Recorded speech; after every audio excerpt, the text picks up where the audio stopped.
Buongiorno a tutti! Today we're going to decode one of the most surprising words in Italian, la parola prego. Now I think I can hear you. Ma Valentina, prego significa you're welcome. Video finito, video ended, right? Purtroppo no, unfortunately not. This small word, so the word la parola prego, the word prego, has 4 more completely different uses that most learners completely ignore, but that we Italian native speakers use all the time. So this creates a lot of confusion, especially when having conversations here in Italy. So I'm going to clearly explain all these usages, and I will give you my quick trick to immediately distinguish them, so make sure to watch till the end. Before we dive in, don't forget to subscribe to my channel if you want to learn real Italian expressions and how to use them with confidence. Also, let me know in the comments which uses of prego were totally new for you or which ones you heard before but confused you. Ok, iniziamo. Let's begin. So before we dive into the 4 surprising uses of prego, let's quickly review the most known usage of prego, which is you're welcome. Now, this is definitely the most known meaning of prego, and that's the standard response to grazie, so thank you. Now, what I want you to be aware, though, is that we often couple prego, when used as you're welcome, with other expressions, so you need to be aware of this. Per esempio, let's suppose you want to tell someone, thank you for your help. Come si dice in italiano, thank you for your help? Si dice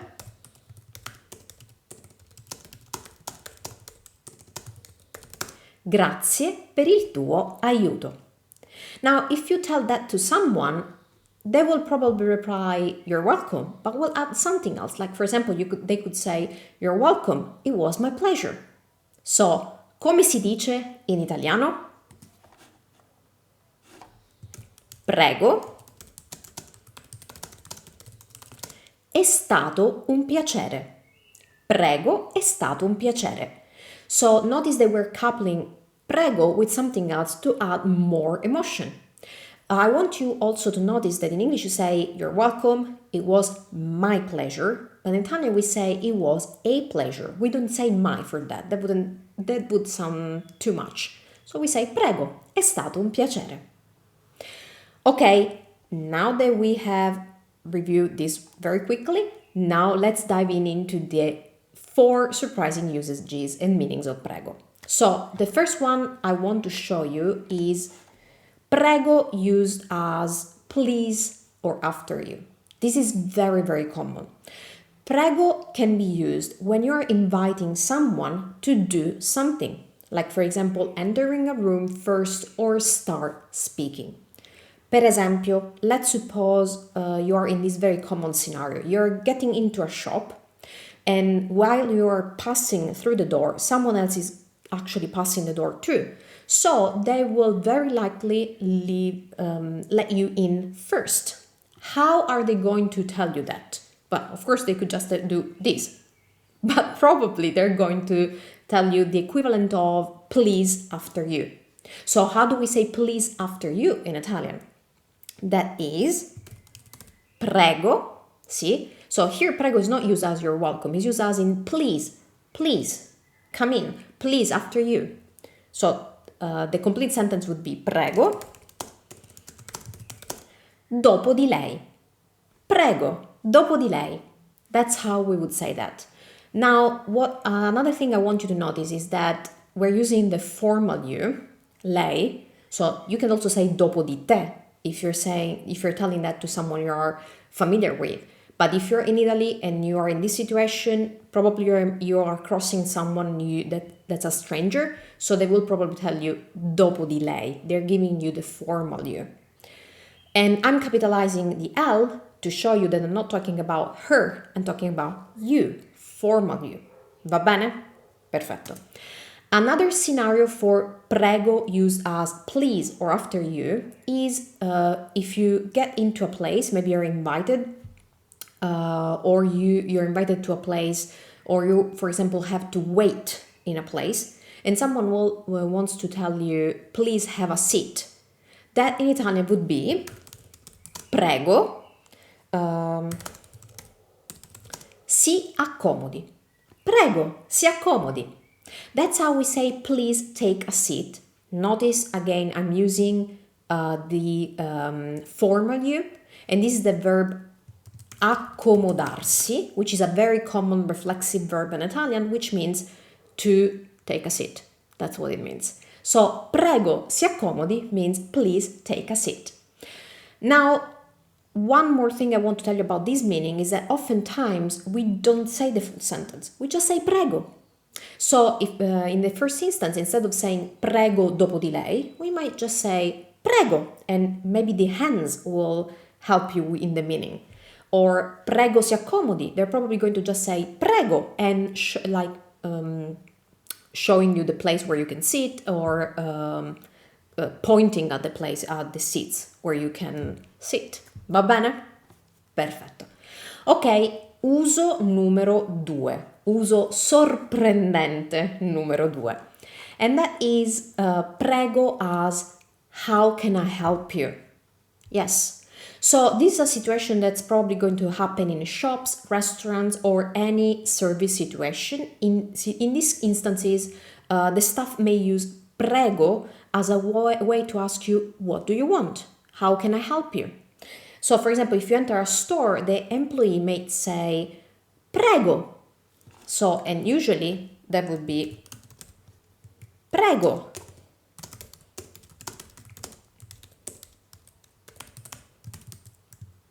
Prego, come posso aiutarla? So this is the full question. Please, how can I help you? Come posso aiutarla? Again, I'm using the formal you because that's the one that you're more likely to hear in these situations. So that's how we ask, that's a way you can ask, how can I help you? Or un altro esempio, if you're at the market, the vendor might just say to you, you're looking at their products, and they may ask you, they might just tell you, prego, mi dica.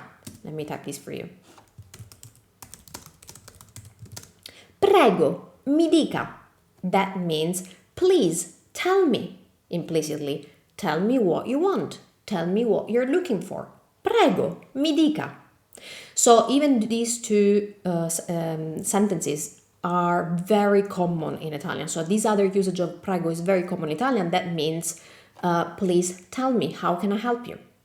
Now, if you want to easily review this usage of prego and all the other ones that we've already seen and we're going to see, remember that, as always, I prepare a PDF for you to easily review this lesson, so that will be easier for you to absorb this content and use it for your Italian practice. Remember, the link is in the description, as always. Ok, continuiamo. Uso numero 3, and that's prego as in pardon or sorry. So if it happens that you didn't hear or understand what someone said to you, you can use the word prego to mean that you didn't understand and you want them to repeat. So it's a way of asking them to repeat. Per esempio, let's take a little bit more space. Let's suppose you want just to say, pardon me, I didn't understand you. How would you say that?